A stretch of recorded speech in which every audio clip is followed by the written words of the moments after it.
एक स्त्री की भांति माता पार्वती भी अपने गृह कैलाश और अपने परिवार में पूर्ण तल्लीनता के साथ गृह कार्य में रम गई थीं, जिस कारण उन्हें अपनी आदि शक्ति की दिव्यता का आभास ही नहीं रहा। किंतु सृष्टि कल्याण के लिए उनकी शक्ति का उजागर होना अति आवश्यक था, और जिसके लिए ब्रह्मदेव ने महादेव से आकर माता की निंदा करने का उन्हें सुझाव दिया।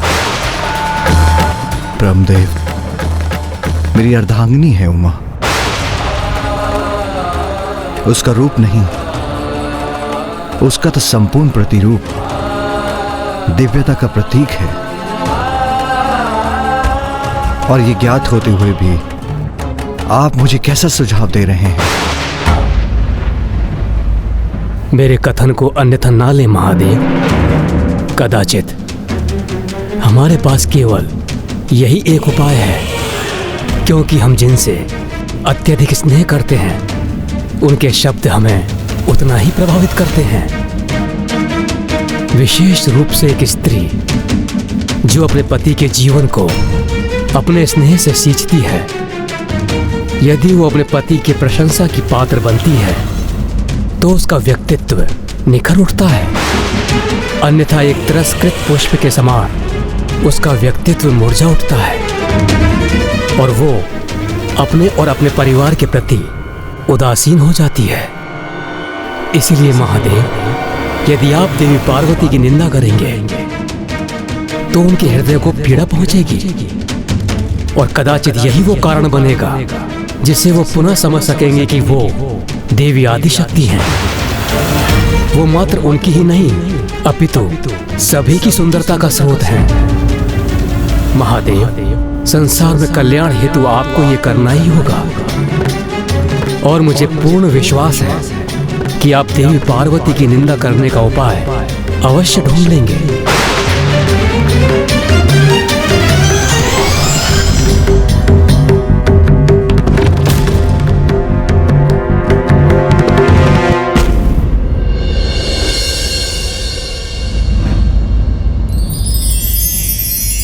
सूरज संजम के माथे पर कुमकुम का मंगल टीका, ऐसी शोभा देख के सृष्टि का लगता हर रंग फीका।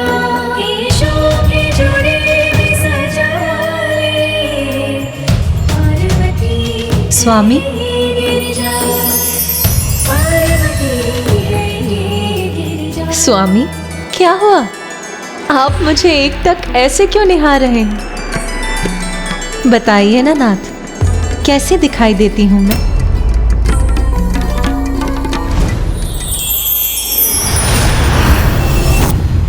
लीजिए महादेव, स्वयं देवी पार्वती ने आपको अवसर प्रदान किया है, लाभ उठा लीजिए।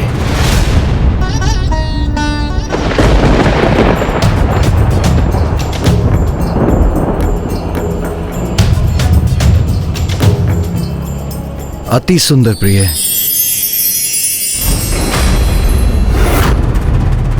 चलिए, मैंने अपनी प्रशंसा तो सुन ली, अब आप ये फल ग्रहण कीजिए। मैं चलती हूँ, मुझे कुछ और कार्य पूर्ण करने हैं।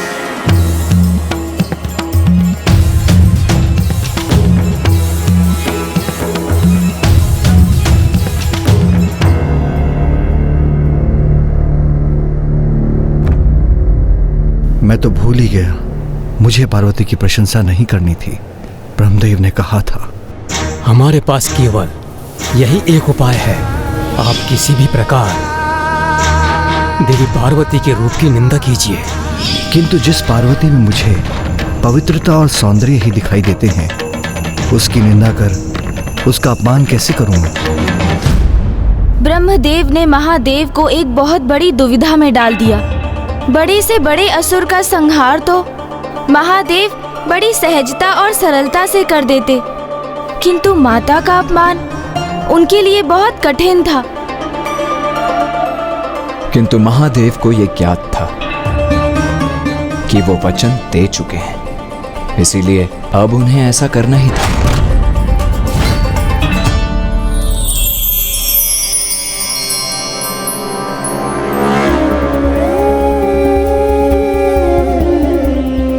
जिसके सौंदर्य में तनिक भी दोष न हो, उसके रूप की निंदा किस आधार पर करूं मैं?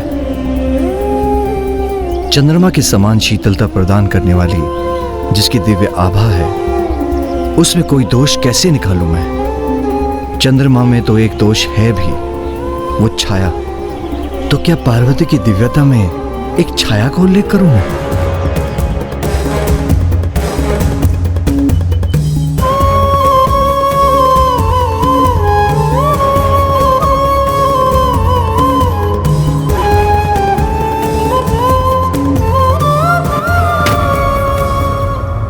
आप क्या कुछ कहना चाह रहे थे स्वामी?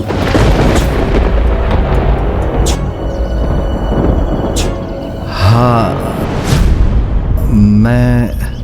मैं कहना चाह रहा था कि काली मेघ की छाया इन दिनों आकाश में दृष्टिगोचर नहीं हो रही। नाथ, आप भूल गए क्या? जेठ का मास, और भला जेठ की इस तपती धूप में आपको काली कटाई कहां से दिखाई देंगी स्वामी?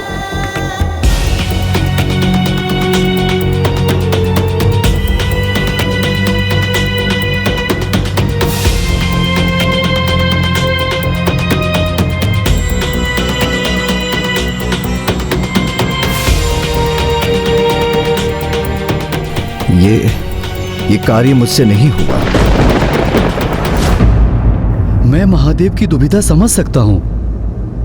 यदि कभी मैंने भूल से भी देवी सरला की तनिक से भी निंदा कर दी तो उनका क्रोध सहना अत्यंत कठिन हो जाएगा।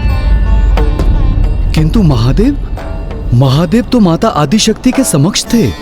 महादेव निरुपाय थे, किंतु तभी उनके मन में एक योजना ने जन्म लिया। मेरी अर्धांगिनी है उमा, अर्थात मेरा आधा अंग।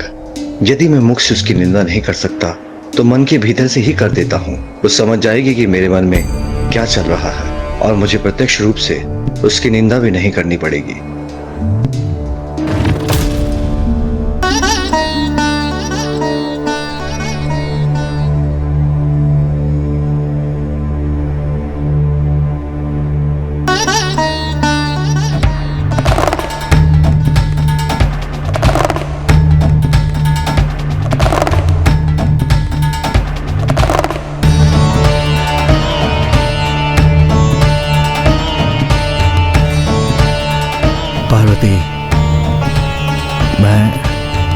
मुझे तुम्हारी दिव्यता में दोष दिखाई देने लगा है।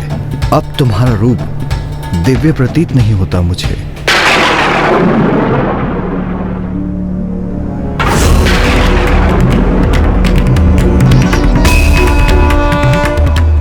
आपने कुछ कहा स्वामी? नहीं, मैंने तो कुछ नहीं कहा। मैं तो कब से शांत हूं प्रिय। अभी आपने मन में कुछ कहा, किंतु वो इतना मध्यम था कि मैं स्पष्ट कुछ सुन नहीं पाई। क्या कहा स्वामी?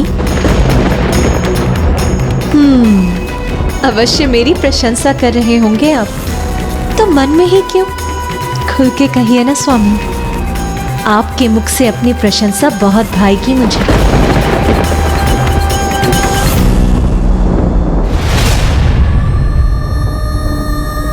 नाथ, अपने पति के मुख से अपनी प्रशंसा सुनने के लिए लालायित देवी पार्वती को जब ये ज्ञात होगा कि महादेव मन ही मन उनकी निंदा कर रहे थे, तो वो क्रोध में आकर रौद्र रूप भी धारण कर सकती हैं।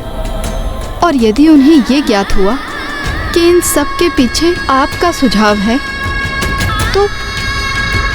तो फिर क्या होगा? नहीं उमा, मेरे मन में तो कोई विचार उत्पन्न नहीं हुआ। लाइए, आप मुझे पान दे दीजिए। अवश्य दूंगी स्वामी, किंतु उसके पूर्व आपके मन में जो विचार है आप मुझे वो बताइए। आप मुझसे छिपा क्यों रहे हैं स्वामी? आपके मन में जो भी है उसे मुझसे साझा करने में इतना संकोच क्यों कर रहे हैं आप? कहिए ना नाथ। बालकों के समान हट मत करो प्रिय। मैंने कहा ना, मेरे मन में कोई विचार नहीं था। मुझे क्षमा कीजिए नाथ, किंतु आज के पूर्व आपने मुझसे कुछ भी नहीं छिपाया, तो फिर आज इतना संकोच क्यों कर रहे हैं आप?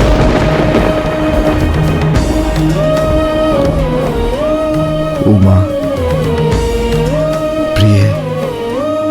नाथ, यदि वास्तव में मैं आपकी प्रिय हूं तो बताइए, क्या था आपके मन में?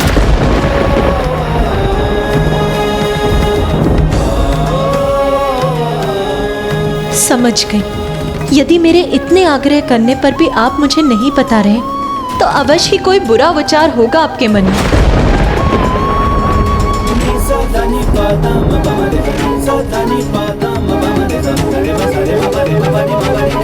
व्यक्ति की जिज्ञासा यदि एक बार जागृत हो जाए, फिर तो वो सत्य ज्ञात होने पर ही शांत होती है। माता सत्य सुनने की प्रतीक्षा में अशांत हो रही थीं और उन्होंने स्वयं ही इसका उपाय करने का निर्णय लिया। तो आप मुझे कुछ नहीं बताएंगे स्वामी?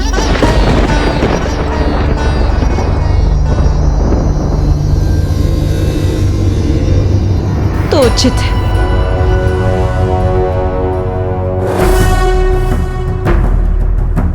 स्वामी, यदि मुझसे कुछ छिपा रहे हैं तो अवश्य ही वो महत्वपूर्ण होगा। मैं स्वयं ही आपके मन में कहीं बात जान लेती। मुझे तुम्हारी दिव्यता में दोष दिखाई देने लगा है। अब तुम्हारा रूप दिव्य प्रतीत नहीं होता। दिव्य प्रतीत नहीं होता।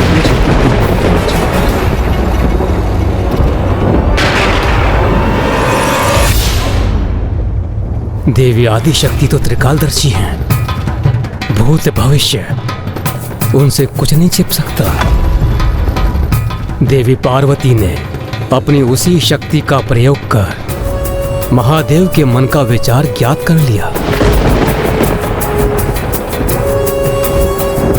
उमा,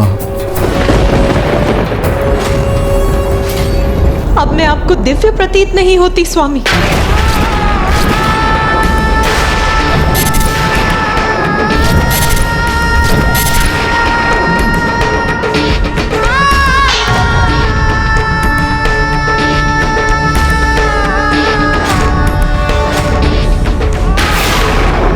धिक्कार है मुझे और मेरे अस्तित्व को।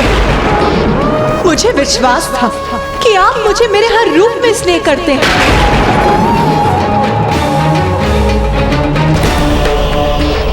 मैं तो अभी भी आपके प्रत्येक रूप को प्रेम करता हूँ। यदि ऐसा है तो इतना बड़ा विचार, ऐसा विचार कैसे आया आपके मन में?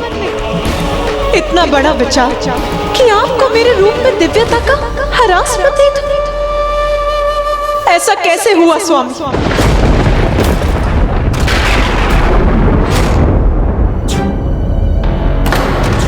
स्पर्श मत कीजिए मेरा स्वामी।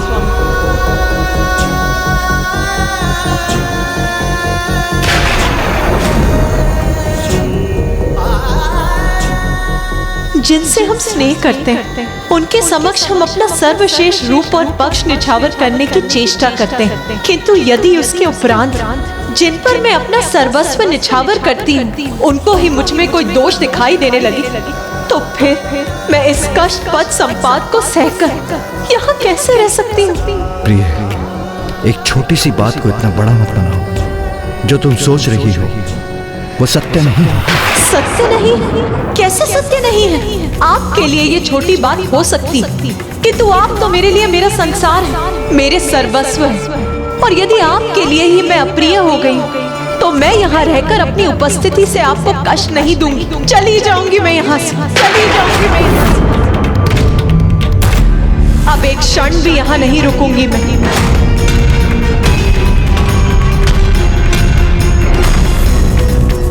उमा, माता, माँ कहाँ चली गई पिताश्री? ये क्या हो गया पिताश्री?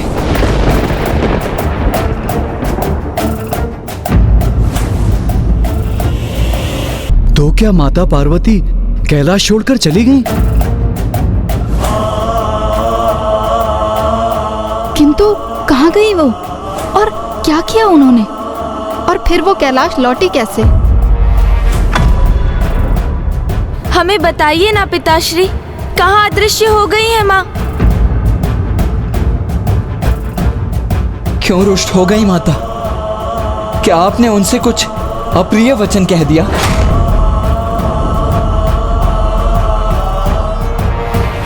हाँ पुत्र, मैंने तुम्हारी माँ की निंदा की है। क्या? निंदा की? वो भी माँ की? किंतु क्यों? तुम्हारे इस प्रश्न का उत्तर तो ब्रह्मदेव ही दे सकते हैं।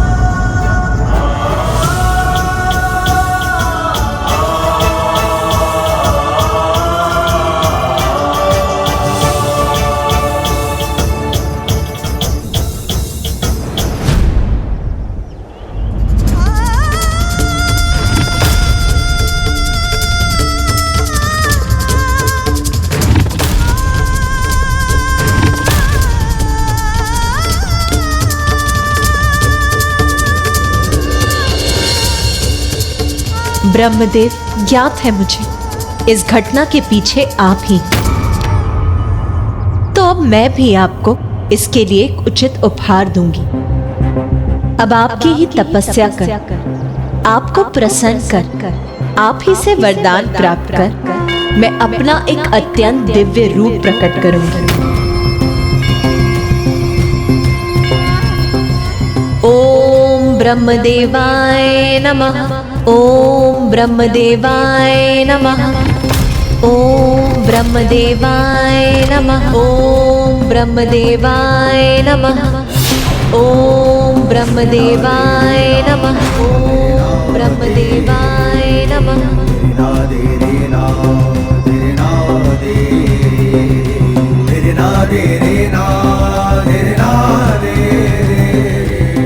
भैया, भैया रुकिए, भैया भैया रुकिए, मेरी बात तो सुनिए भैया। मुझे कुछ नहीं सुनना है गणेश। किंतु भैया आप कहाँ जा रहे हैं? ब्रह्मदेव से अपने प्रश्नों के उत्तर ज्ञात करने। भैया,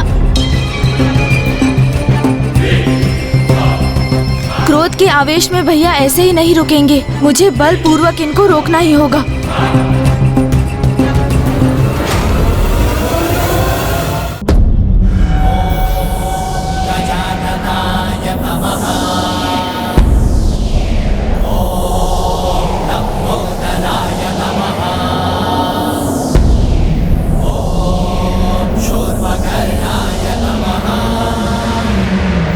गणेश, रोको ये वायु प्रवाह। क्षमा कीजिए भैया, किंतु इस समय आपको रोकने का यही मात्र एक उपाय है।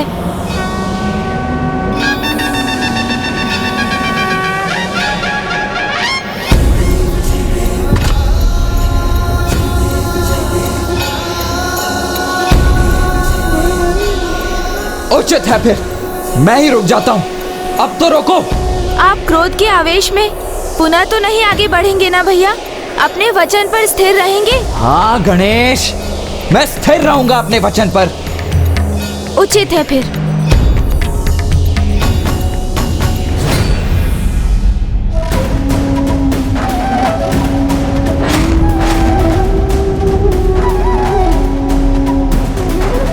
भैया, गणेश, मैं फूफा जी ब्रह्मदेव का अपमान नहीं करना चाहता हूँ। मैं तो उनसे मात्र बस इतना ज्ञात करना चाहता हूँ कि उन्होंने पिताश्री से ऐसा क्या और क्यों कहा जिससे पिताश्री माता की निंदा करने पर विवश हो गए। शांत हो जाइए भैया। नहीं गणेश, अब मैं और शांत नहीं रहूंगा। सर्वप्रथम देवताओं के कारण माता की संतान प्राप्ति की इच्छा को पूर्ण करना इतना कठिन हो गया। उसके पश्चात जगत कल्याण हेतु महिषासुर का वध करने के लिए अपने परिवार का परित्याग कर महर्षि कात्यायन की पुत्री के रूप में जन्म लेने पर विवश होना पड़ा। और अब पुनः एक बार उन्हें कैलाश का परित्याग करना पड़ा। तो मैं बस उनसे इतना ज्ञात करना चाहता हूं कि हर बार माता को ही ये कष्ट क्यों सहन करने पड़ते हैं। भैया, क्या आपको ऐसा प्रतीत नहीं होता कि यदि फूफा जी ब्रह्मदेव ने कुछ किया है तो इसके पीछे कोई बड़ा और हितकर कारण होगा? और कदाचित पिताश्री को भी ज्ञात है कि वो कारण क्या है। किंतु गणेश, इन सब में कष्ट तो माँ को ही हुआ है ना? किंतु यदि मैं आपसे ये कहूँ कि इतना सब कुछ होने के पश्चात भी माँ अभी भी ब्रह्मदेव की तपस्या कर रही हैं, तब क्या प्रतिक्रिया होगी आपकी? तब तो आप शांत होंगे ना भैया? यदि मेरे शब्दों पर आपको विश्वास नहीं हो रहा है तो स्वयं आप चलिए मेरे साथ और अपनी दृष्टि से ही देख लीजिए।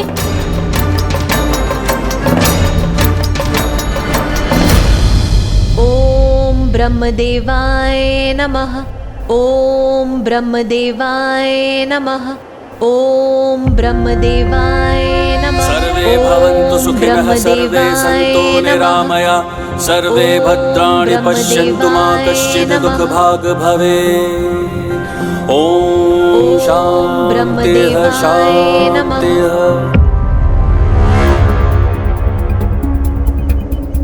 ओम ब्रह्मदेवाय नमः। वो देखिए भैया,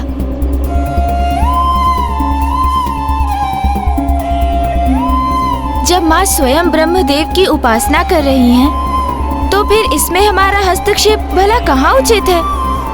माँ तपस्या में लीन है तू, इस अंतराल में हम क्या करें गणेश? कुछ नहीं। कभी कभी कुछ नहीं करना भी ना बहुत कुछ करने के समान होता है। ओम ब्रह्मदेवाय नमः। इस प्रकार गणेश जी ने कुमार कार्तिकेय को शांत किया और वापस ले आए। किंतु जिस सघन वन में माता ने अपनी तपस्या आरंभ की थी, वहीं एक बड़ा संकट प्रकट होने वाला था। जहां माता तप कर रही थी, उसी वन में एक निशाचर का वास था, जो आखेट कर वन्य पशुओं का संहार कर उन्हें अपने आहार बनाने हेतु एक सिंह का रूप धारण करता था। वो सिंह जो अब विशालकाय पशुओं से संघर्ष करने में समर्थ तो नहीं रहा था, किंतु वो अभी भी नन्हे पशु पक्षियों का आखेट करता था।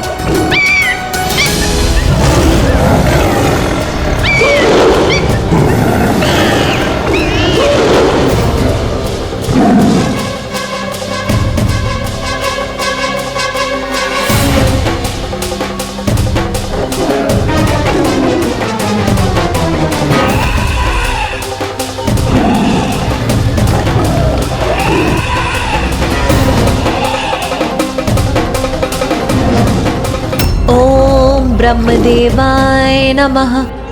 ओम ब्रह्मदेवाय नमः। ओम ब्रह्मदेवाय नमः। और फिर एक दिवस वो सिंह उसी स्थान पर पहुंच गया जहां माता पार्वती अपने तप में लीन थी। उस सिंह की दृष्टि मां पर पड़ी तो उसे उनमें उत्तम आहार दिखाई दिया और उसने निर्णय ले लिया कि इस स्वर्णिम अवसर का वो पूर्ण लाभ उठाएगा। ओम ब्रह्मदेवाय नमः। ओम ब्रह्मदेवाय नमः। ओम ब्रह्मदेवाय नमः। ओम ब्रह्मदेवाय नमः।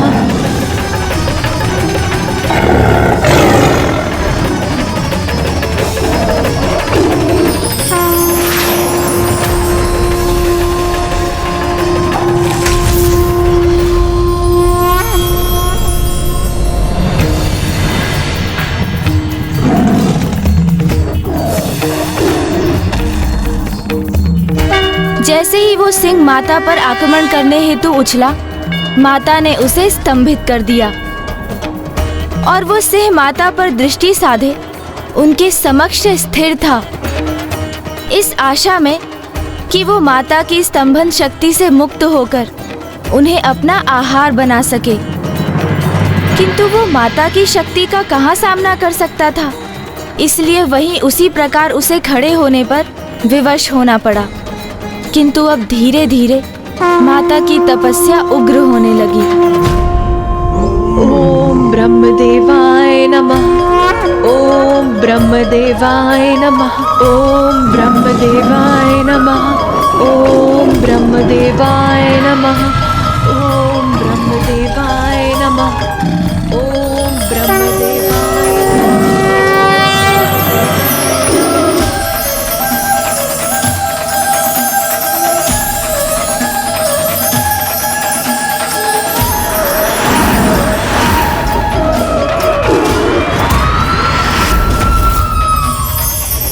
फिर माता के तप के प्रभाव से निकली ऊर्जा एवं प्रकाश ने संपूर्ण सृष्टि समेत सभी लोगों को भी स्वर्णिम प्रकाश से आलोकित करना आरंभ कर दिया।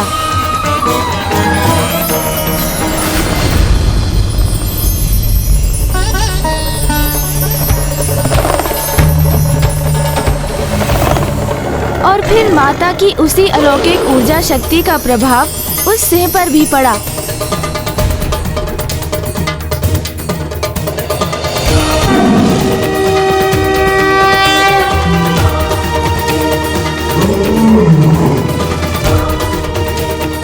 और फिर उसी ऊर्जा शक्ति के फल स्वरूप वो सिंह, जो माता का भक्षण करने की प्रतीक्षा में था, अब वो स्वयं ही माता की भक्ति में आकर भाव विभोर हो उठा।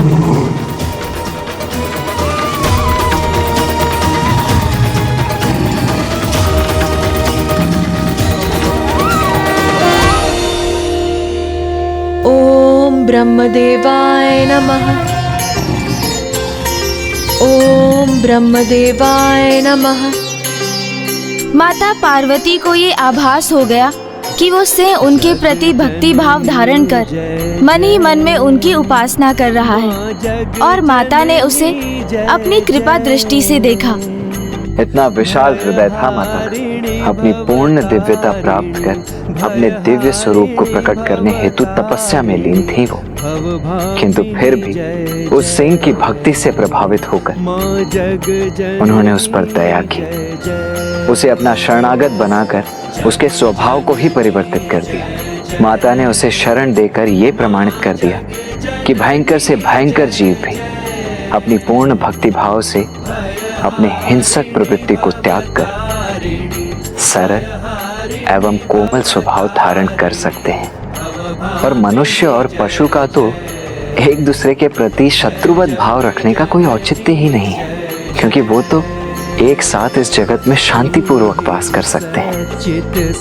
माता की कृपा से उस सिंह की सभी मलिनता मिट गई, उसकी भूख, उसकी स्वाभाविक दुष्टता मिट गई, और वो माता का भक्त बन उनकी सेवा करने के लिए प्रेरित हुआ।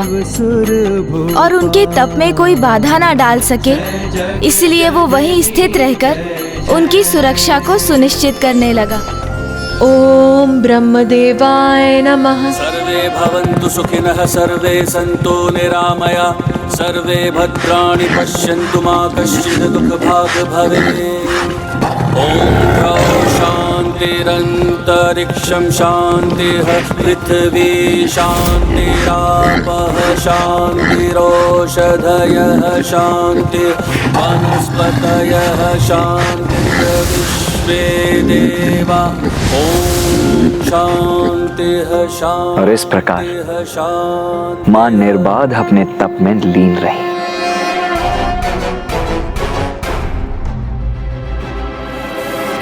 ये दृष्टि बाधित करने वाली स्वर्णिम ऊर्जा तो माता पार्वती की तपस्थली की ओर से आ रही है। हाँ इंद्रदेव, माता की तपस्या तो और उग्र हो गई है, इसीलिए हमें माता के निकट जाकर उनसे प्रार्थना करनी होगी कि वो अपने इस तप को रोक दे, अन्यथा उनकी ये ऊर्जा हम सभी की दृष्टि हर लेगी। सूर्यदेव, माता पार्वती ब्रह्मदेव की तपस्या कर रही है, इसलिए अब एकमात्र वो ही माता पार्वती को उनकी तपस्या से उठा सकते हैं।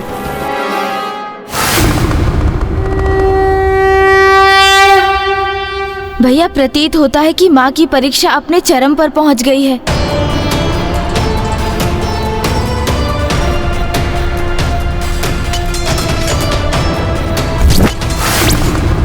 किंतु फूफा जी माँ के पास जा क्यों नहीं रहे हैं?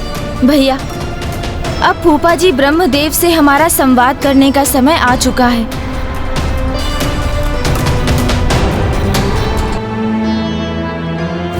ओम ब्रह्मदेवाय नमः।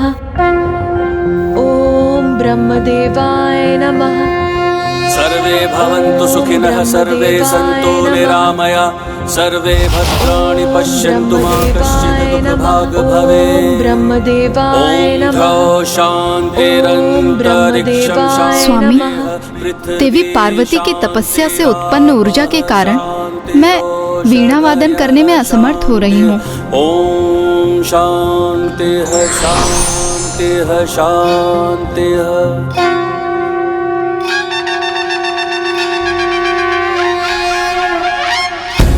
फूफा जी, आप माँ को दर्शन क्यों नहीं दे रहे हैं? देवी पार्वती तो स्वयं दिव्यता की प्रतिमूर्ति है।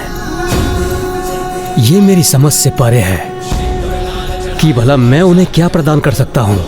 फूफा जी, ये तो आपको तभी ज्ञात होगा जब आप माँ के समक्ष पहुँचेंगे।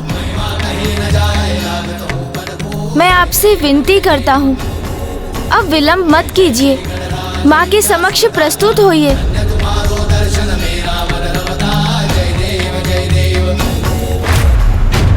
ओम ब्रह्मदेवाय नमः।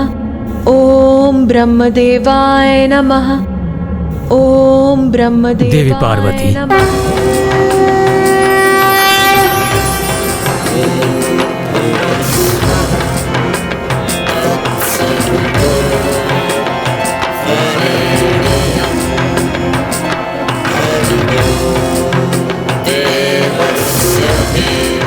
प्रणाम ब्रह्मदेव। क्या कारण है कि आप महादेव से विलग होकर इस सघन वन में मेरी इतनी कठोर तपस्या कर रही हैं? आप जगत जननी हैं। तपस्या के संपूर्ण फलों की सिद्धि तो आपके ही अधीन है। समस्त लोकों के स्वामी परमेश्वर को अपने पति रूप में प्राप्त कर अपनी तपस्या का संपूर्ण फल तो आपने पूर्व में ही प्राप्त कर लिया है। आपकी जो भी इच्छा है वो तो मात्र आपके द्वारा उसका विचार करने से ही पूर्ण हो जाती है।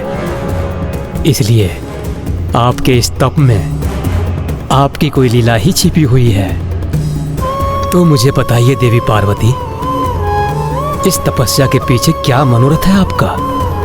ब्रह्मदेव, सृष्टि के आदि काल से समस्त प्रजाओं में प्रथम होने के कारण आप मेरे ज्येष्ठ पुत्र हो। फिर प्रजा की वृद्धि होने हेतु आपके ललाट से महादेव के रुद्र रूप का प्रादुर्भाव हुआ। तब आप मेरे पति के पिता, मेरे श्वसुर होने के कारण गुरुजनों की कोटि में भी आ गए। और जब मैं इसका विचार करती हूँ कि मेरे पिता स्वयं गिरिराज और मेरे पूर्व जन्म के पिता प्रजापति दक्ष आपके पुत्र हैं, तब तो आप मेरे लिए साक्षात पितामह के स्थान पर हुए। लोक पितामह। इस प्रकार आप मेरे लिए मेरी लोक यात्रा के विधाता हैं। मैं अपने संसार में इतनी मग्न हो गई, अपने परिवार की देख रेख का दायित्व निभाने में, अपने स्वामी एवं संतानों की आवश्यकताओं को पूर्ण करने में इतनी व्यस्त हो गई कि मैं ये भूल बैठी कि परिवार की परिधि के बाहर भी मेरा एक अस्तित्व है। मेरा वास्तविक अस्तित्व ही भूल बैठी मैं। किंतु आपके कारण मुझे ये स्मरण हुआ कि एक पत्नी और एक माँ के सिवाय भी मेरा एक दिव्य परिचय है। और मैंने आपकी तपस्या इसलिए की कि आपसे वरदान पाकर मैं अपना ये दिव्य स्वरूप उजागर करूं, ताकि मेरे इस दिव्य स्वरूप से सृष्टि का निरंतर कल्याण होता रहे। इतने शुद्र मनोरथ के लिए आपने इतनी कठोर तपस्या की? यही तो माता की लीला थी। यही तो ब्रह्मदेव को उनके द्वारा दिए जाने वाला उपहार था, जिसका उल्लेख माता ने किया था। क्योंकि ब्रह्मदेव के माध्यम से ही माता को स्मरण हुआ कि वो एक पत्नी, पुत्री एवं माता के साथ साथ देवी आदि शक्ति भी हैं। स्वयं जगत जननी है वो। उनका एक दिव्य स्वरूप है, एक अनुपम अद्भुत अस्तित्व है, जिसे तप से उजागर करने की आवश्यकता है। माता की इस लीला से सृष्टि रचयिता ब्रह्मदेव के सम्मान में वृद्धि हुई। उनसे वरदान प्राप्त कर माता ने ये भी सिद्ध कर दिया कि जिस संसार को उन्होंने जन्म दिया उसकी मर्यादा का भी पूर्ण रूप से पालन किया। चूंकि इस प्रसंग का आरंभ ब्रह्मदेव से हुआ, तो इसका अंत भी उन्हीं से होने जा रहा था। इस संसार में ऐसा क्या है जो आपकी इच्छा के अधीन नहीं है? आपकी इच्छा हो तो आप महाप्रलय कर इस संसार को ही परिवर्तित कर सकती हैं। इसलिए मैं आपको दिव्य स्वरूप प्रदान करने में सक्षम कहाँ हूं। किंतु यदि आप मुझे अपनी इच्छा पूर्ति का माध्यम बनाना ही चाहती हैं, तो ये तो मेरा परम सौभाग्य है। इसलिए मैं आपको वरदान देता हूं कि आपका मनोरथ पूर्ण हो।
क्षमा शिवा धात्री स्वाहा स्वधा नमोस्तुते। माता, आपके दिव्य स्वरूप के दर्शन प्राप्त कर हम धन्य हुए। वेद वसन मुख उज्ज्वल अनुपम देवी तू महागौरी।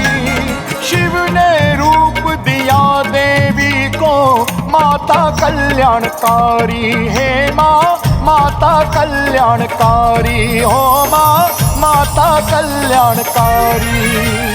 माँ हो माँ।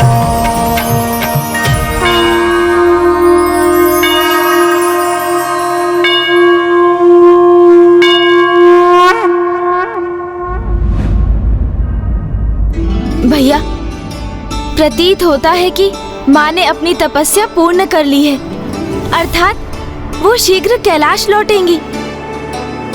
हाँ गणेश,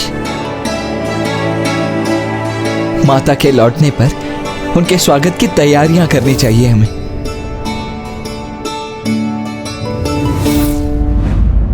माता, आपके इस गौरी स्वरूप की आवश्यकता पूरे संसार को थी।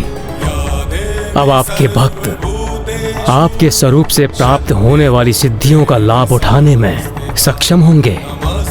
मेरा महागौरी स्वरूप इस बात का प्रतीक होगा कि एक स्त्री को गृहस्थी के उत्तरदायित्व संभालते हुए भी अपने स्वयं के स्वतंत्र अस्तित्व को नहीं भूलना चाहिए।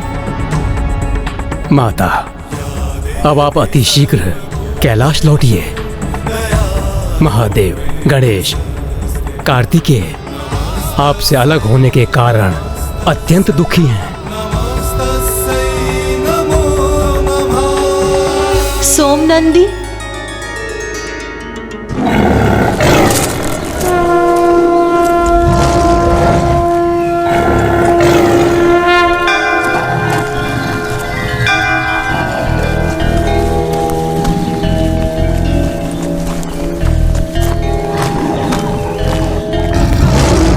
मेरे तप के मध्य तुमने मेरी काफी सेवा की है, अतः तुम भी मेरे साथ कैलाश चलोगे।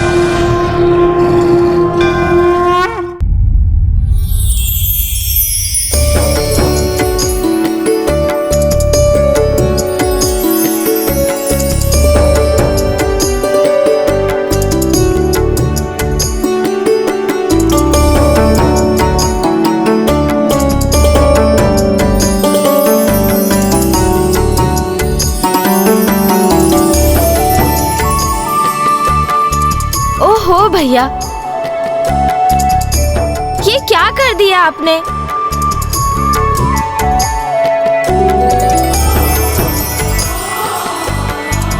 ध्यान से भैया, मेरी इतनी सुंदर रंगोली को ढककर उसकी शोभा को क्षीण मत कीजिए। गणेश, तुम्हारी रंगोली सुंदर अवश्य है, किंतु इन लाल पुष्प पंखुड़ियों से अधिक नहीं, जो मैं माँ के लिए बिछा रहा हूँ। अच्छा, ये बात है।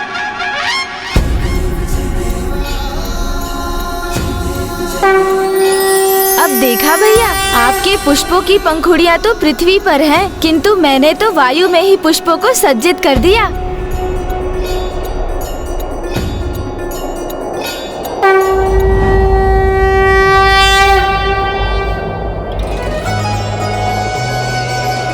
रुकिए सोमनंदी जी, अब हम कैलाश की सीमा पर पहुंच चुके हैं। अब मुझे भी इस पवित्र भूमि को छूने का अवसर दे दीजिए, जिससे मैं अपने प्रत्येक पद से कैलाश की पावन भूमि का स्पर्श कर हर्षित हो सकूं।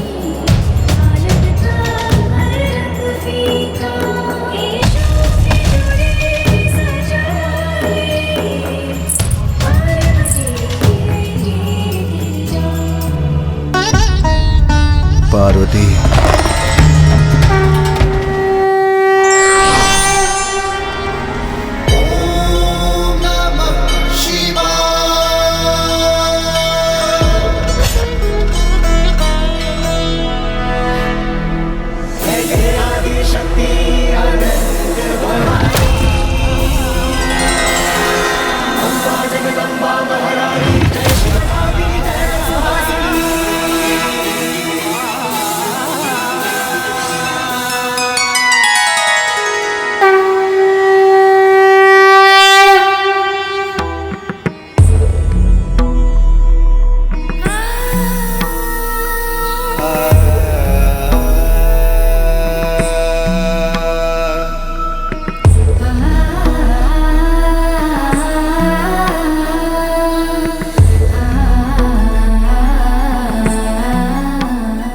पार्वती, तुम्हारी ये दिव्य ऊर्जा से परिपूर्ण तुम्हारा ये रूप तो अत्यंत मनोहर है।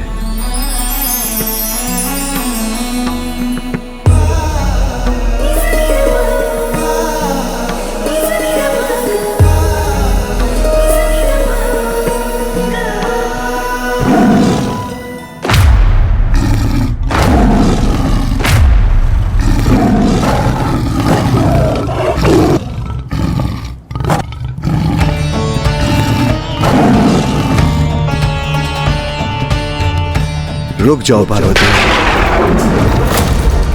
तुम कैलाश में प्रवेश नहीं कर सकती।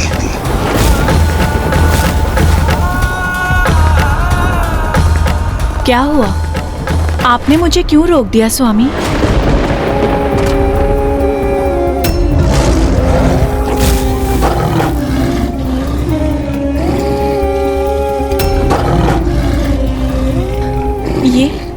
ये तो मेरा सिंह, मेरा भक्त सोमनंदी है, इसीलिए अब से ये मेरी सेवा में कैलाश में ही रहेगा।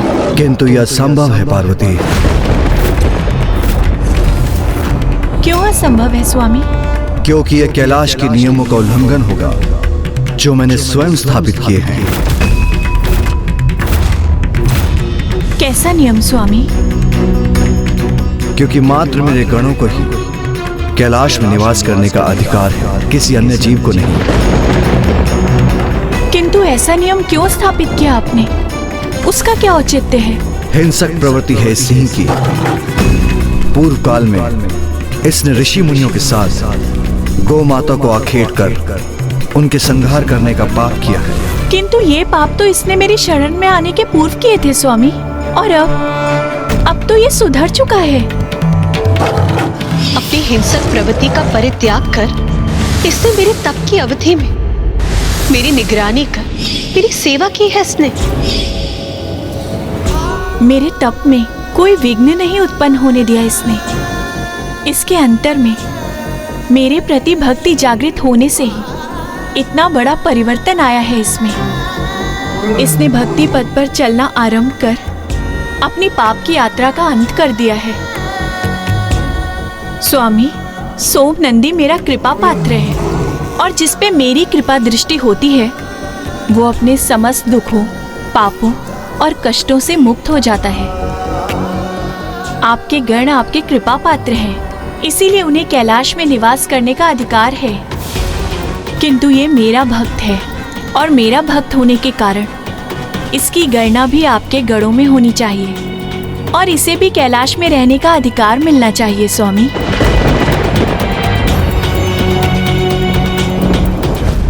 किंतु माता, कैलाश में तो पिताश्री के प्रमुख गण नंदी जी भी निवास करते हैं ना। और ये तो सर्व ज्ञात है ना माता कि सिंह और वृषभ अपनी चिर शत्रुता के कारण एक साथ कदापि नहीं रह सकते।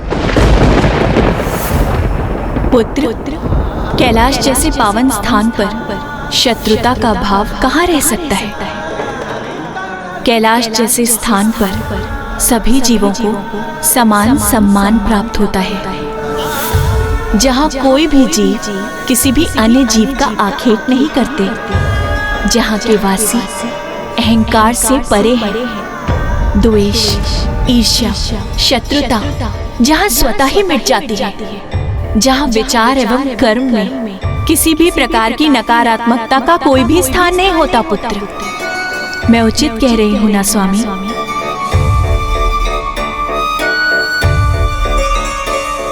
ये कैलाश ही है जहाँ महादेव के सर्प, पुत्र गणेश के मूषक, पुत्र कार्तिकेय का मयूर प्राकृतिक स्वभाव से शत्रु होते हुए अपनी शत्रुता के भाव से रिक्त होकर शांति और सौहार्द से एक साथ विचरण करते हैं, उसी प्रकार नंदी और सोम नंदी भी एक साथ यहाँ निवास करेंगे। आपने सर्वथा सत्य कहा प्रिय। जहाँ शत्रु बैर भूलकर मित्रता अपना ले, वही तो कैलाश है। मैं आपके सिंह सोम नंदी को अपने गणों में स्थान देकर अपने कैलाश में निवास करने की अनुमति प्रदान करता हूँ।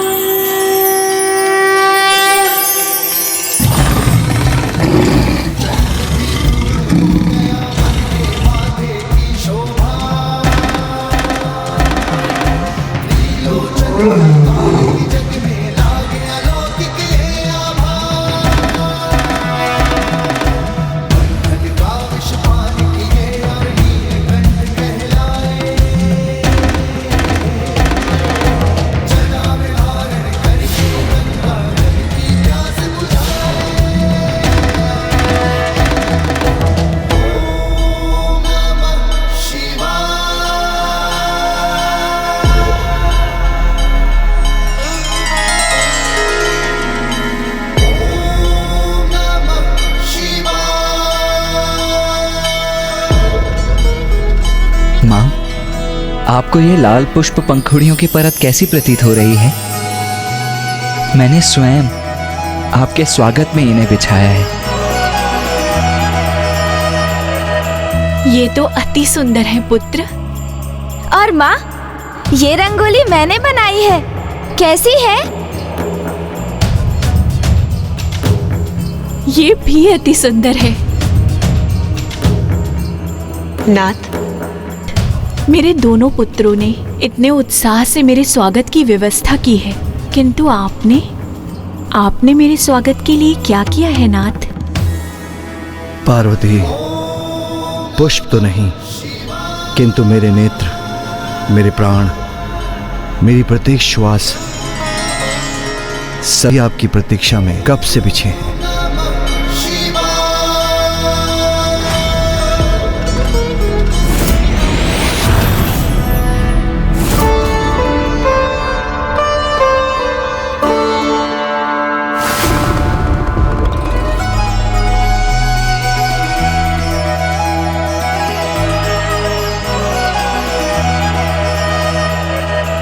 सूरज समचमके माथे पर कुमकुम का मंगल। आज मैं अपने दिव्य स्वरूप में हूँ, तो आपकी दृष्टि एक टक मुझ पे ही टिकी हुई है।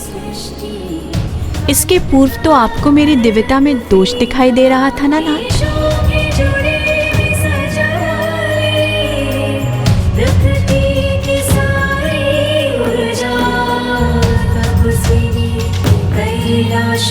देवी, देवी महागौरी प्रिय, आपके तो सभी स्वरूप दिव्यता से परिपूर्ण हैं।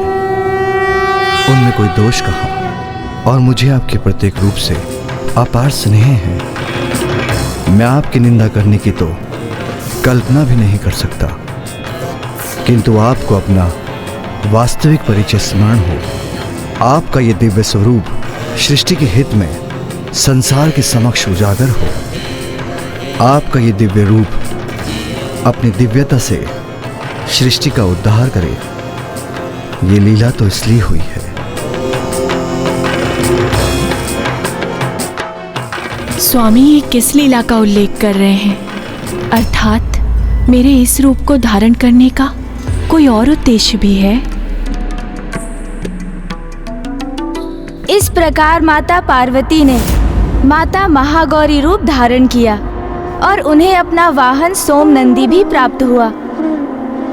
माता का महागौरी स्वरूप स्त्री के जीवन में उसके द्वारा उसके दिव्य अर्थात वास्तविक स्वरूप, उसका सहज स्वतंत्र स्वभाव, उसके आंतरिक गुण और क्षमताओं को उजागर करने का प्रतीक है। किंतु माता पार्वती द्वारा माता महागौरी रूप धारण करने का अभिप्राय दिव्यता एवं सौंदर्य प्राप्त करने से कहीं अधिक था। माता महागौरी को तो एक बहुत बड़ा कार्य संपन्न करना था। अब वो कार्य क्या था ब्राह्मण देवता? उन्हें देवताओं के अहंकार को भंग करना था। ये तब की घटना है जब देवताओं ने अत्यंत शक्तिशाली कल्मेश असुरों को पराजित किया था। देवराज इंद्र की, देवराज इंद्र की, देवराज इंद्र की, देवराज इंद्र की, देवराज इंद्र की, देवराज इंद्र की, देवराज इंद्र की, देवराज इंद्र की, देवराज इंद्र की, देवराज इंद्र की।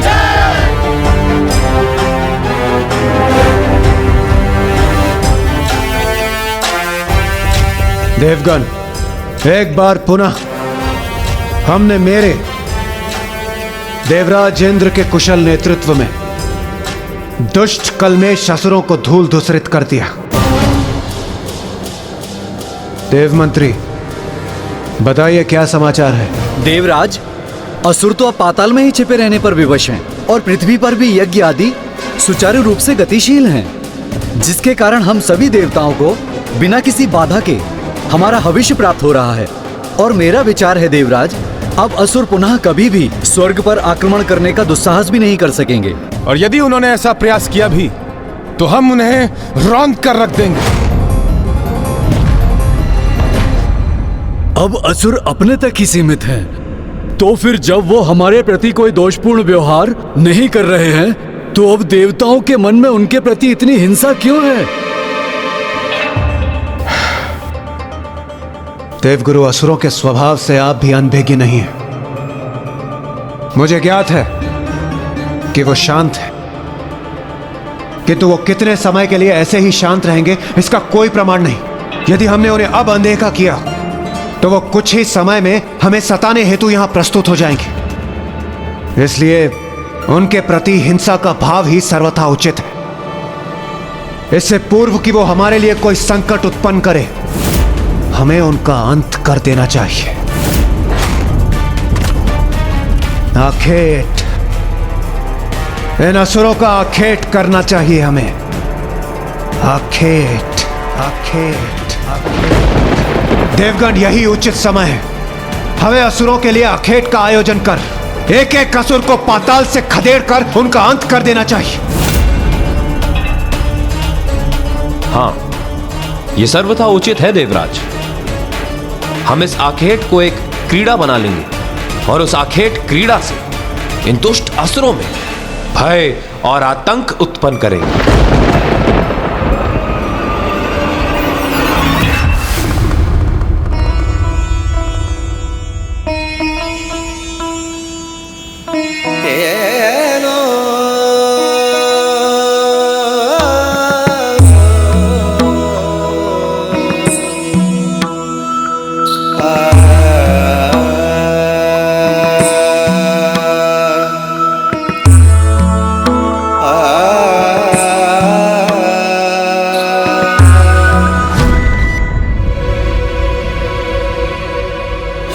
वरुण देव सर्वथा उचित कह रहे हैं देवराज।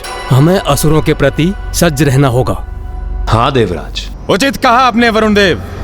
सर्व शक्तिशाली है हम, इसीलिए उन असुरों को हमसे आतंकित रहना ही चाहिए। हाँ वायुदेव, श्रेष्ठतम है हम देवता। हमारी योग्यता तथा बल के कारण ही तो संसार में जितने भी धन, संपत्ति तथा अनमोल वस्तुएं हैं, उनके सुरक्षा का दायित्व हम पर है। समूचे ब्रह्मांड में सर्वश्रेष्ठ है हम देवता, इसीलिए स्वर्गलोक का अधिकार प्राप्त हुआ है हमें। अपराजित है हम देवता, कोई हमारा स्पर्श करने का साहस भी नहीं कर सकता, क्योंकि त्रिदेव हमारे सहायक हैं। माता आदि शक्ति हमारे साथ है, तो हमें कोई भला कैसे पराजित कर सकता है? हमें असुरों के लिए अखेट का आयोजन कर एक एक असुर को पाताल से खदेड़ कर उनका अंत कर देना चाहिए। इसलिए उन असुरों को हमसे समूचे ब्रह्मांड में सर्वश्रेष्ठ है हम देवता, श्रेष्ठतम है हम देवता। असुरों को पराजित कर देवताओं में अहंकार का समावेश हो गया था। उन्हें अपने सर्वशक्तिशाली होने पर घमंड जो हो गया था, और सभी के भीतर सदा उपस्थित रहने वाली शक्ति स्वरूपा माता को देवताओं के इस अहंकार का आभास हो गया था। नहीं, ये उचित नहीं। देवताओं का उनकी शक्तियों पर अहंकार सर्वथा उचित नहीं, क्योंकि व्यक्ति का दंभ सदा उसके पतन का कारण बनता है। मुझे देवताओं को सुपथ पर लाना ही होगा, अन्यथा उनका ये अहंकार उनकी दुर्बलता का कारण बन जाएगा और वो पुनः असुरों से पराजित होकर स्वर्ग को खो बैठेंगे और संसार धर्म संकट में पड़ जाएगा।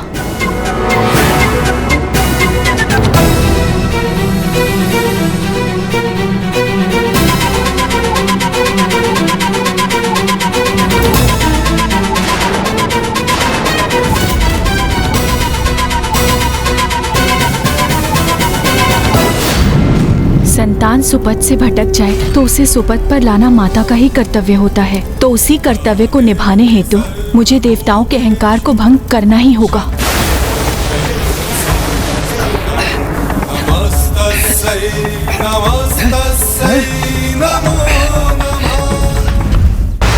क्या हो रहा है ये? कैसा प्रकाश है ये?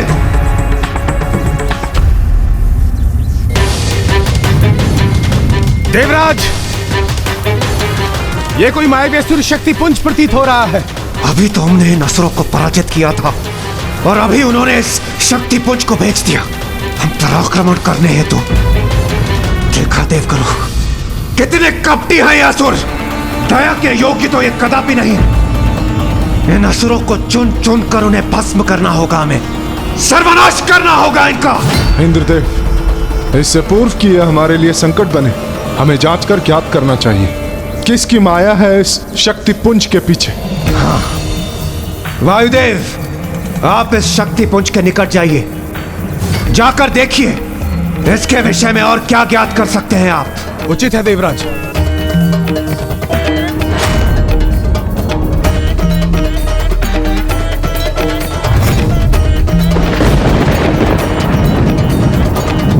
कौन हो तुम?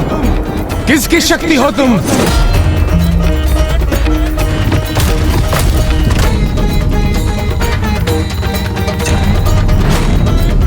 मेरा प्रश्न नहीं सुना तुमने? किसकी शक्ति हो? सर्वप्रथम आप बताइए, कौन है आप? अच्छा, स्वर्ग में आकर तुम मेरा परिचय पूछने का दुस्साहस कर रही हो। वायुदेव हूं मैं, वायुदेव।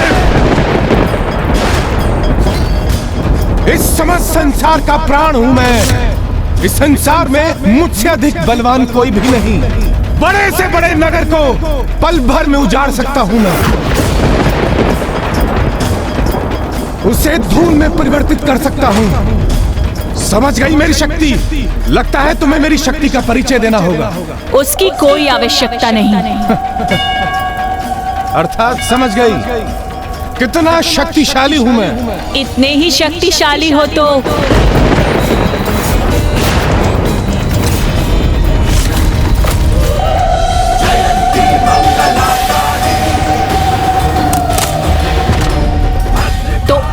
तिनके को इसके स्थान से उड़ाकर दिखाओ। मुझसे परिहास कर रही हो तुम? नहीं, ये परिहास नहीं, अपनी शक्ति प्रमाणित करो। मेरा परिचय सुना ना तुमने? ज्ञात है ना कौन हूं मैं? ये तुच्छ तिनका मेरे समक्ष कुछ भी नहीं। प्रतीत होता है बस बातों के धनी हो तुम। इतनी बड़ी बड़ी बातें जो कर रहे हो और एक तिनके को उसके स्थान से हिला नहीं सकते। मुझे चुनौती दे रही हो तुम? उचित है, इस तिनके के साथ साथ तुम्हें भी उड़ा कर रख दूंगा मैं।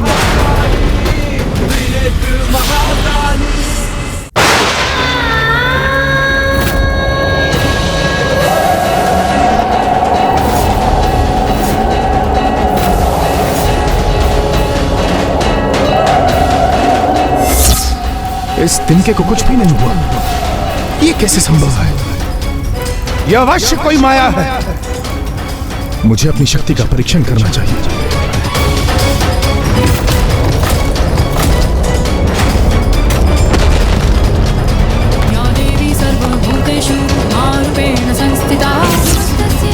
मेरी शक्ति तो अपने स्थान पर स्थिर है, वो तो तनिक भी क्षीण नहीं पड़ी। मैंने उस पर्वत को ध्वंस करने के लिए नहीं कहा था आपसे, मैंने तो बस इस तिनके को हिलाने के लिए कहा था।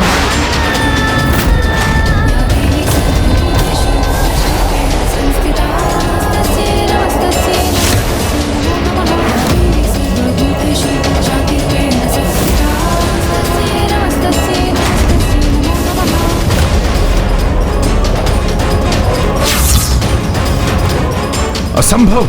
मेरा तीव्रतम प्रहार भी इस तिनके को हिला तक नहीं पाया। जाइए, जाकर कह दीजिए सभी देवताओं से कि स्वर्ग में यदि कोई वास्तव में शक्तिशाली है तो वो मेरे द्वारा स्थित इस तिनके को उसके स्थान से उड़ाकर अपनी शक्ति का परिचय दे।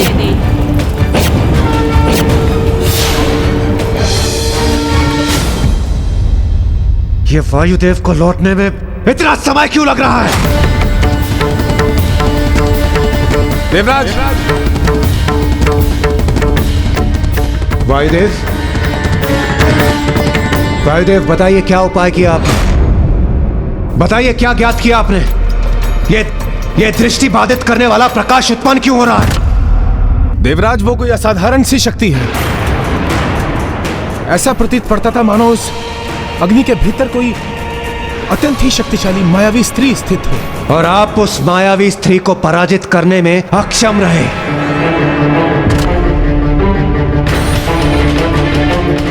एक स्त्री का इतना दुस्साहस कि वो मेरे स्वर्ग लोक में आकर यहाँ के क्रियाकलापों में बाधा उत्पन्न करे।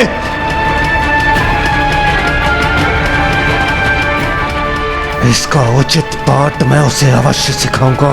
वो शक्ति जो भी हो, समस्त देवताओं को प्रत्यक्ष चुनौती दी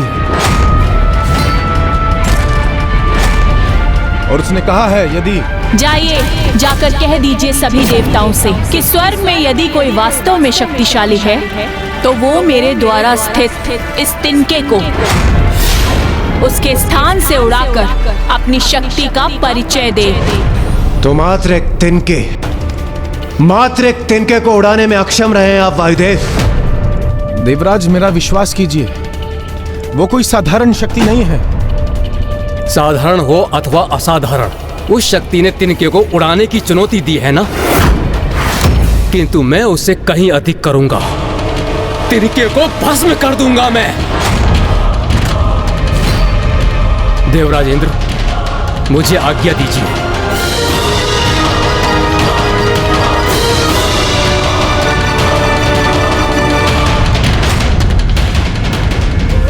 आइए देवगणों, कदाचित यही उचित समय होगा आप सबके भीतर समा चुके बल के अभिमान और दंभ को चूर करने का।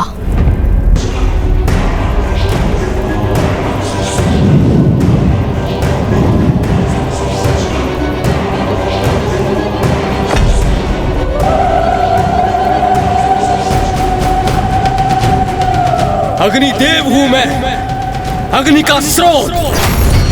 इसलिए तुम्हारी ऊर्जा का प्रकाश मेरी दृष्टि को बाधित नहीं कर सकता। अच्छा, तो पूर्ण विश्वास है आपको कि आप ही अग्नि के स्रोत हैं। सुना नहीं तुमने? अग्निदेव हूँ मैं, अग्नि ही मेरा परिचय है। क्या चुनौती दी थी तुमने हम देवताओं को कि इस तुच्छ तिनके को उड़ाकर दिखाएं हम देवता? देखो अब इस तुच्छ तिनके को कैसे भस्म करूंगा मैं।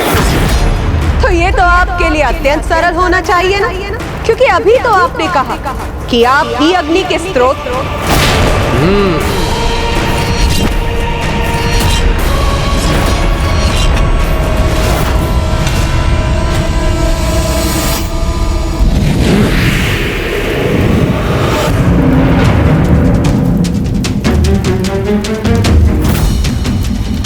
इस तिनके को भस्म करने के उपरांत तुम्हारी अग्नि रूपी ऊर्जा को सोख कर स्वयं के भीतर समाहित करूंगा मैं।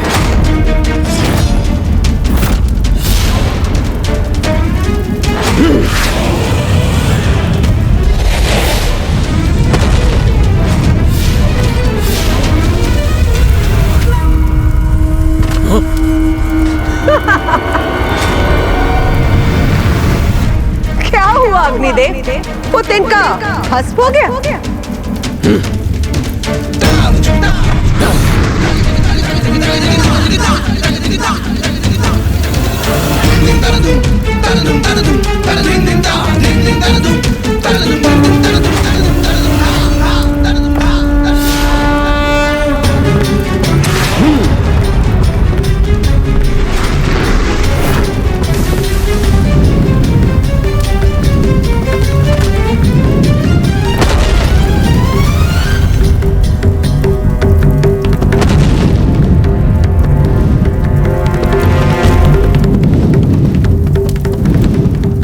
तुम्हारा तिनका इस अग्नि में भस्म होने से कैसे सुरक्षित रह सकता है?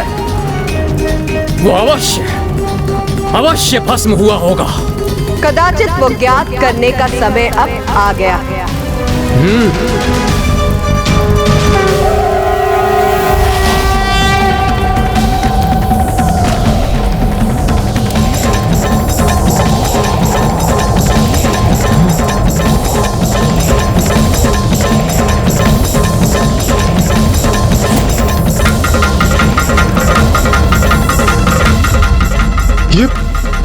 ये शक्ति तो स्वयं अग्निदेव को अपने भीतर समाहित कर रही है, किंतु ये कैसे संभव है? ये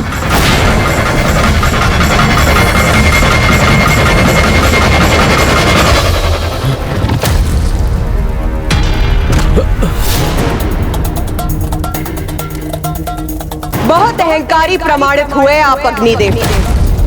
अपनी श्रेष्ठता स्थापित करने के लिए आप देवताओं के स्थान स्वर्ग को भी भस्म करने के लिए आतुर थे। मुझे ज्ञात है यहाँ क्या घटित हुआ है। आप सभी देवता अपने सुरक्षित स्थान से उसके साक्षी। तो है कोई और देवता जो इतना शक्तिशाली हो, जो मेरे द्वारा स्थित किए गए इस तिनके को इसके स्थान से उड़ा सके?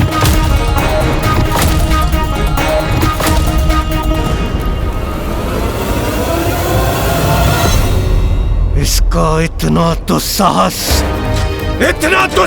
इस मायावी स्त्री का जो ये हम देवताओं को चुनौती दे रही है, इसका अभी इसी क्षण प्रत्युत्तर देना होगा। देवराज इंद्र माता की दिव्यता स्वीकार करने के स्थान पर उन्हें एक आसुरी शक्ति ही मानते रहे। अहंकार का अंधकार सत्य का परिचय कहां होने देता है भला। देवताओं के अहंकार ने उनकी दृष्टि और बुद्धि दोनों को ही भ्रमित कर दिया था महाराज। वो ये देखने और समझने में असमर्थ थे कि उनके समक्ष कोई मायावी शक्ति नहीं, अपितु स्वयं माता महागौरी अपने तेजोमय रूप में थी। फिर क्या हुआ ब्राह्मण देवता? फिर अपने दंभ और क्रोध का प्रदर्शन करते हुए इंद्रदेव के साथ समस्त देवता माता से संघर्ष करने के लिए तत्पर हो गए।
वरुण देव ने अत्यंत शक्तिशाली जल प्रवाह को उत्पन्न कर उसे उस तिनके पर केंद्रित किया। मेरे जल का शक्तिशाली प्रवाह शांत कर देगा इस तेज पुंज के तेज और इस तिनके को भी बहा कर ले जाएगा।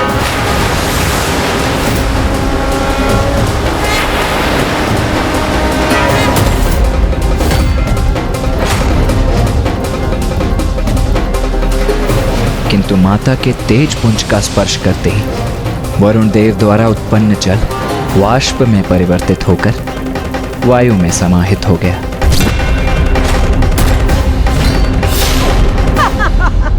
फिर सूर्य देव ने अपनी सूर्य की किरणों की शक्ति से उस तिनके को हटाने का प्रयास किया, किंतु वे विफल हुए।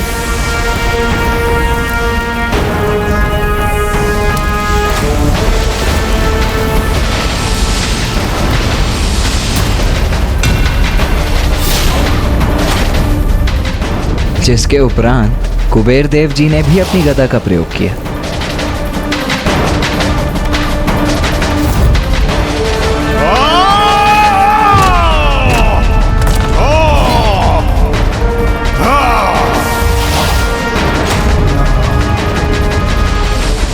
लो, उड़ा दिया तुम्हारा तिनका मैंने अपनी गदा के प्रहार से। अच्छा, इतना विश्वास है अपनी शक्ति पर, किंतु आपका ये विश्वास निराधार।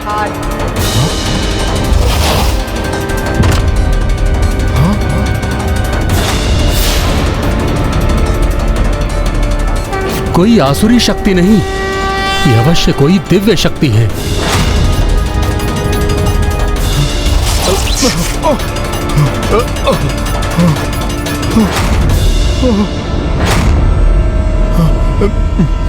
मेरी गदा ही छिन्न भिन्न हो गई और तिनका अभी भी अपने स्थान पर ही स्थित है। कैसे संभव है ये?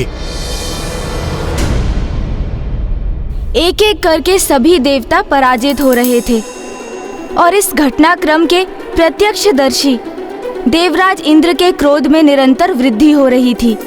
और जब सब देवता असफल हो गए तो स्वयं देवराज इंद्र ने प्रयास करने का निर्णय लिया। बस इतना ही तपोबल है आप देवताओं का। आप सभी अपनी संपूर्ण शक्ति का प्रयोग करके भी इस तिनके को इसके स्थान से नहीं उड़ा सके। मायाविनी, मेरी शक्ति के समक्ष तुम्हारा तिनका तो क्या, स्वयं तुम भी नहीं टिक पाओगी।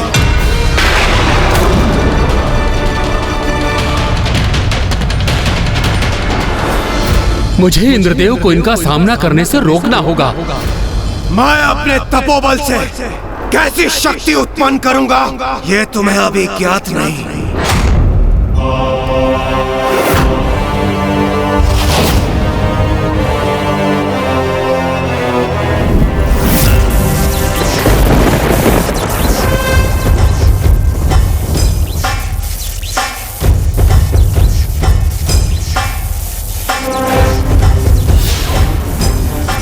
देवराज इंद्र हूं मैं और मैं अपनी वज्र शक्ति से तुम्हारे इस तिनके को भस्म कर दूंगा।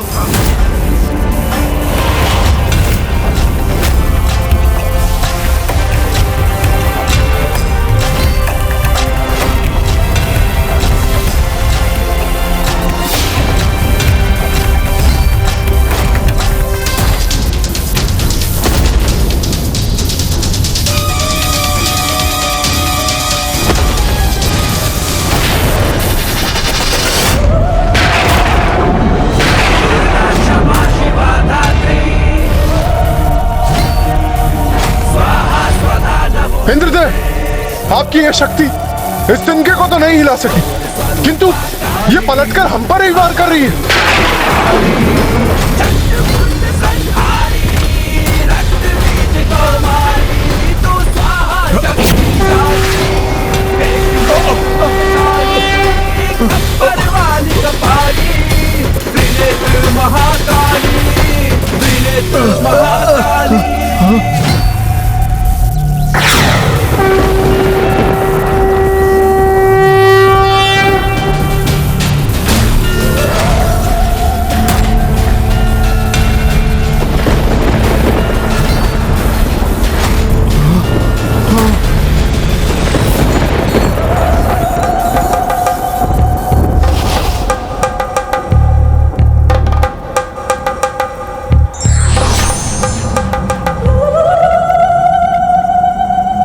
आपने मेरी वज्र की शक्ति को बांध लिया, उसकी दिशा को परिवर्तित कर उसे मेघों में समाहित कर हमारी रक्षा की है आपने। आप कोई शत्रु शक्ति नहीं हो सकती। तो फिर कौन है आप? कृपया अपना परिचय दीजिए। आप सबके भीतर जो शक्ति उपस्थित है वही हूं मैं।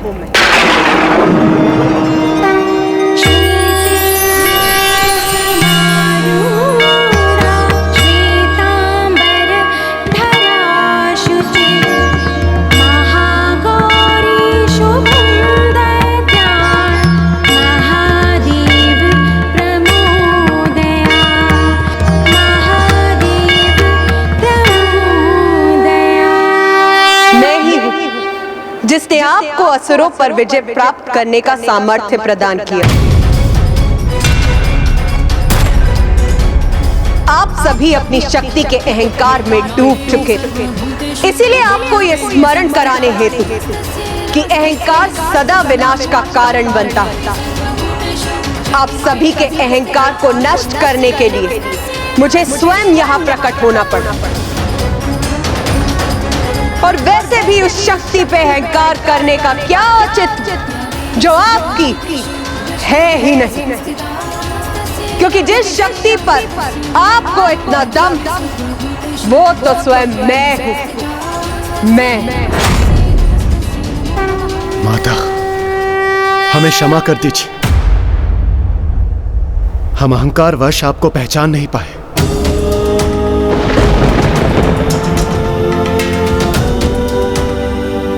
माता, हमसे बहुत बड़ी भूल हो गई, हमें क्षमा कर दीजिए माता।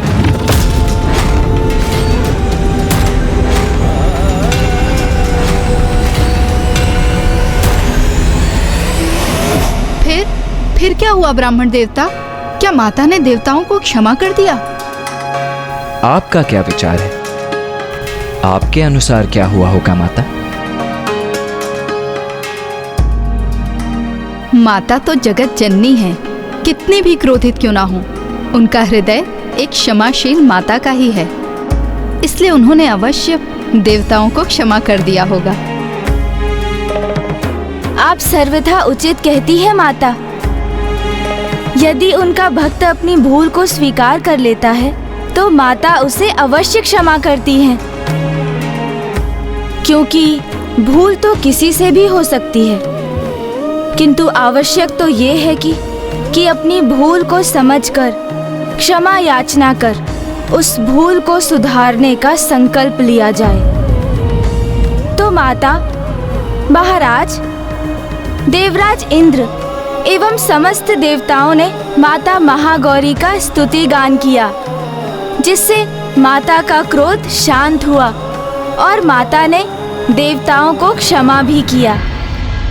आप सभी निष्कपट और निष्ठा भाव से अपनी भूल का प्रायश्चित कर रहे हैं, इसीलिए मैं आप सभी को क्षमा करती। किंतु स्मरण रखिए, देवता हैं आप, जगत कल्याण कर्तव्य है आपका, इसीलिए सदा अपने कर्तव्य के लिए सजग रहिए और दोषपूर्ण आचरण से सदा स्वयं को दूर रखिए।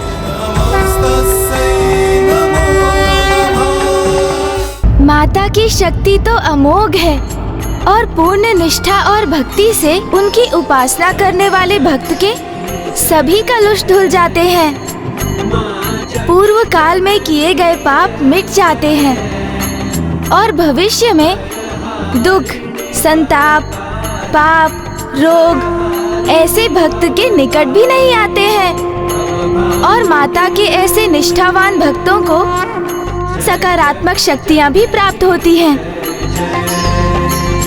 अब हम माता महागौरी की आरती करेंगे।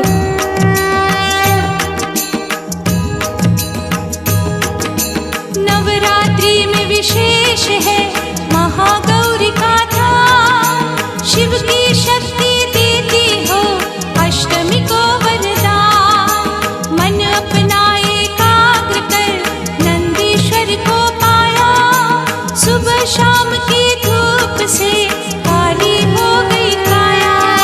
सर्व कला संपूर्ण मां, साधना करो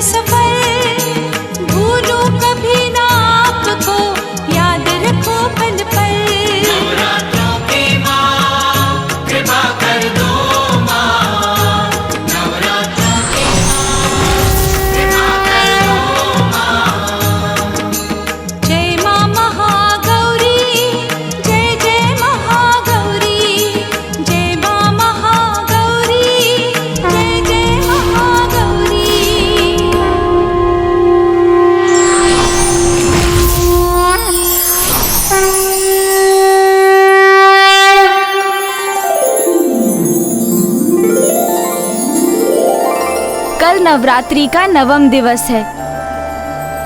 कल हम माता के 9वां रूप माता सिद्धिदात्री की कथा कहेंगे।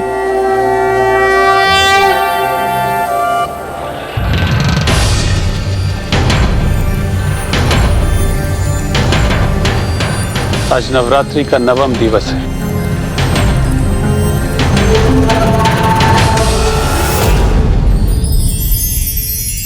माँ, आज हम महाराज देवोदास और माता सरला को आपके 9वें स्वरूप की कथा सुनाएंगे। हमें आशीष दीजिए कि हम आपकी कथा को संपन्न कर सकें और हमारे यहाँ आने के प्रयोजन को सिद्ध कर सकें।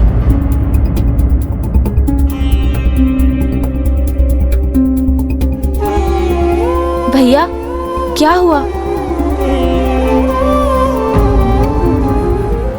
जैसे जैसे इस संसार से वेद लुप्त होते जा रहे हैं, वैसे वैसे हम देवता भी दुर्बल होते जा रहे हैं। और दुर्गमासुर के आतंक में वृद्धि के कारण सृष्टि पर संकट की छाया और भी गहराती जा रही है। इस समस्या का समाधान तभी संभव है जब महाराज देवोदास अपनी भूल को समझ लें। और यदि ऐसा नहीं हुआ तो? यदि हमारे समस्त प्रयासों के पश्चात भी महाराज देवोदास अपनी भूल समझने में असमर्थ रहे तो? यदि हम अपने उद्देश्य को पाने में असफल हो गए तो? भक्त की भक्ति कभी असफल नहीं होती देवराजेंद्र। चिंता करने के स्थान पर हमारा कर्तव्य है उचित विधि विधान और पूर्ण निष्ठा के साथ नवरात्रि पूजन को संपन्न करना। भैया, जिस प्रकार हम पूर्ण समर्पण और भक्ति भाव से माँ की पूजा करते आ रहे हैं, उसी प्रकार हमें फल की चिंता त्याग कर संशय के चक्रव्यूह में ना उलझकर कर्म पथ पर स्थित रहना चाहिए। क्योंकि नियति पर तो हमारा कोई नियंत्रण नहीं है भैया। जो होना है वो तो होकर ही रहेगा। इसलिए यदि हम अपने संशय और चिंता पर नियंत्रण रख भक्ति भाव धारण कर, तो माँ अवश्य हमारा पथ प्रदर्शन करेंगी और हमें सफलता प्रदान करेंगी भैया।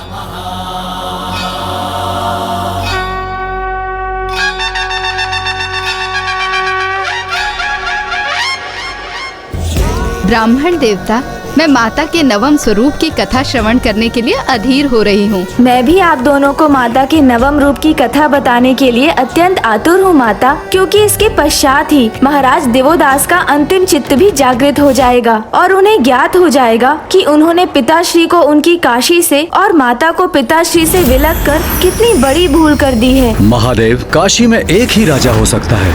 यदि मुझे यहाँ राज्य करना है तो आपको यहाँ से प्रस्थान करना होगा।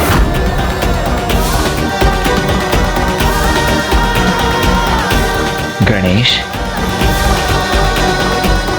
माता का 9वां स्वरूप अर्थात माता सिद्धिदात्री।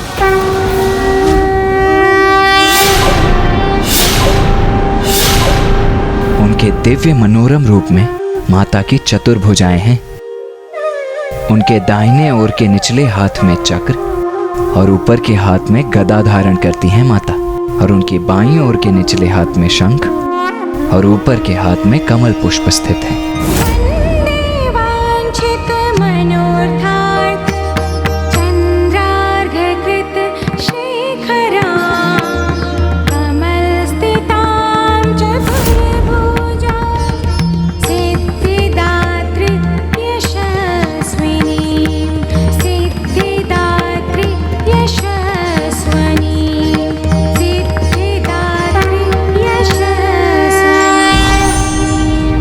ईश्वर का प्रत्येक स्वरूप हमें हमारे विकारों से मुक्त करता है, साथ ही जीवन पथ पर आगे बढ़ने की प्रेरणा देता है।